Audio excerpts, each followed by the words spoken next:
I saw the movie that was about, where they cast all these kids to play you guys when you were kids on Saved by the Bell. That was like behind the scenes, everything. Lifetime movie. Was it based on the thing you wrote? It was a Lifetime movie that was loosely based on a book that a ghostwriter wrote. You didn't write the book? No, a ghostwriter wrote it. They weren't going to trust a first-time author with 80,000 words by themselves.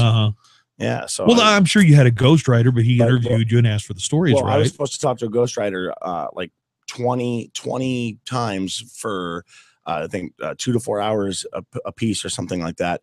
And I talked to the guy one time for an hour and a half. He said, well, let me call you in the next week. And then I got sent a draft, what I thought was a first draft of the book, and it was the finished product.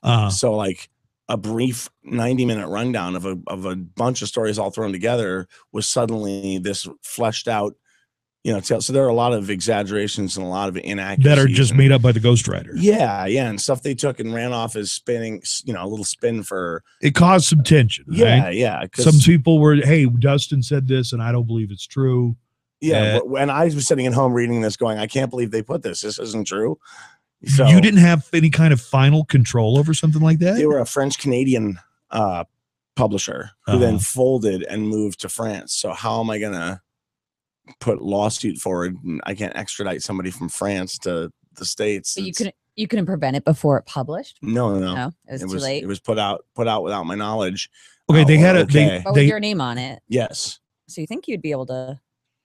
But they folded the company, and then no one was answering phones from them, and they had already put a bunch of books out, into warehouses and whatever else they do. So where do you go from there? Okay, so did you have to then explain, or did you ever offer an explanation to these guys you used to be on Saved by the Bell with, like you're explaining to me, or has that never taken place? I have not, but I've mentioned it in multiple interviews and multiple things. So it's well, when they did, I forgot, was it Jimmy Fallon that had like a cast reunion? You weren't on it. Well, neither was Lark.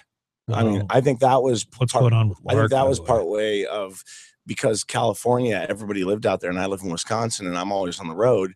It was more easy for them to just move, do the stuff at NBC Studios in California. Everyone was, for the most part, was out there. They had the sets and all the other stuff that were the Saved by the Bell things out there. Let's just build stuff. But did they ask you? Have it be done? No. I was on the road. But they didn't ask you. Right. But see, what that says to me is these guys were sore about what was in this book, and they were still holding that against you. No, because it's not really up to the cast. It would be up to the production. Do you think they thought there was going to be tension? I think they thought I was in jail because they didn't know what was going on. Right. I mean, that's what all the listeners thought, what was happening with that yet. So until that got worked out, having a Screech, a Saved by the Bell reunion without Screech seems wrong. That would be like, what can I compare it to? It's like airing Netflix without the net. That would be like having a banana without a bunker. It's like a banana without a Snuggie. That would be like having a Big Lebowski reunion of everybody but Walter. Something like that. Like, that's a key component. Right. I think they didn't ask you. They said, everybody do it. I think they told them on one condition, that you don't invite Dustin. That would be wielding a lot of power. That's a huge assumption. Well, listen, here they were talking to Mark Paul Gosselaar, and this is when your book came out, and this is Brecken. You don't need to play this. I've already heard this. Play it for Stephanie. Okay. All right. I've read excerpts. This guy's such a. The Dustin Diamond thing is just so silly. Like, it's just so I don't know. It's so negative, and it always bums me out because he's like. It is. I know everybody. That I must say, show. it's like everything that I've heard about his book is it is negative, and I don't remember those things because my experience on the show was very positive. Okay, so Mark Paul is saying he hasn't read it, but he's heard it's very negative. Goes on to say that and then I've never met Dustin, so that's why when people say, "Oh, you don't like talking about it," it's like, no, I don't mind talking about it. I just don't really remember that time, but also everything I do remember was extremely positive. Everyone has nothing but like awesome times to say about that, except for Dustin. I think a bunch of it's bull. I think he's so full of like his sex tape. Wow, that's Brecken Meyer throwing shade at you, Dustin. But then he says he's never met me, and he's been in the business long enough to know how things work. Okay.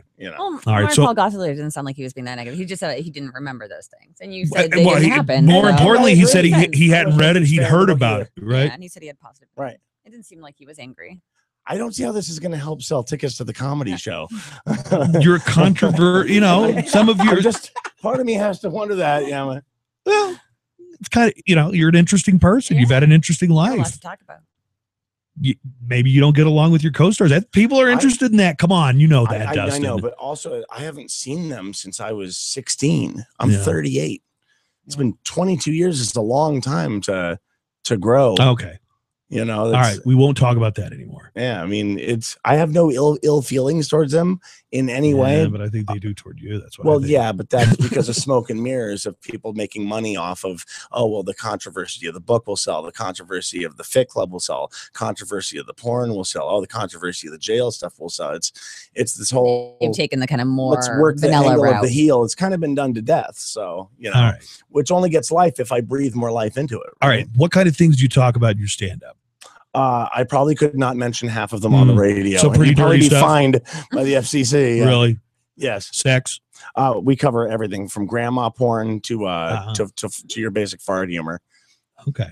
Blumpkin spice lattes. Blumpkin spice lattes are given out. Oh, that's a good. I gotta write that down. That's a good idea. Starter. Blumpkin. Would that be the worst? Hey, it's the worst Starbucks seasonal flavor ever. Yeah. Blumpkin spice latte. Yeah. Write that up. All right. Thank you, Dustin, for coming by. Thanks it a was lot, great man. seeing you. AJ, good to have you in town, Thanks, man. buddy. All right. Go to the comic strip. See a great show this week. Dustin Diamond at the El Paso comic strip all weekend. And also, don't forget, there's that Sunday show, too. More of the Q Morning Show's on the way right after this.